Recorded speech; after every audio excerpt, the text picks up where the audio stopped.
Alors c'est une technique qui est 100% naturelle et qui va permettre d'augmenter la taille de la poitrine sans aucune prothèse mammaire. Alors l'intervention est un peu douloureuse, mais surtout au niveau des zones de prélèvement de graisse, pas forcément au niveau des seins. Pour reprendre une vie normale, il faudra 1 à 2 semaines et pour avoir une idée du résultat définitif, il faudra attendre entre 2 et 3 mois que l'ensemble de l'œdème disparaisse. Alors oui et non. Oui, parce que une fois que la graisse a été transférée, ce que vous allez le garder à vie et ça va évoluer comme votre propre graisse. Si vous prenez du poids, ça grossit, si vous maigrissez, ça maigrit. Mais non, parce qu'au début, il y a un œdème qui se met en place et cet œdème, il doit disparaître au bout de 2 à 3 mois. Alors comme toute chirurgie, il y a des risques.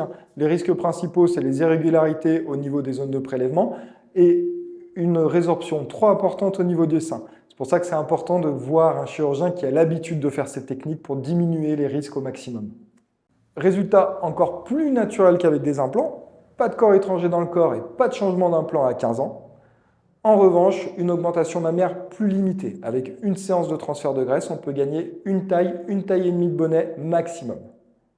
Pour une séance de transfert de tissu adipeux, il faut compter 10 500 francs. Quasiment tout le monde peut bénéficier d'un lipofilling mammaire.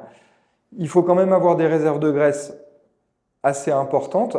Ça veut dire que dès que vous avez un IMC normal, à partir de 20-21, c'est possible. Et n'oubliez pas, si vous avez des questions, vous les posez dans les commentaires et on se fera un plaisir de vous répondre.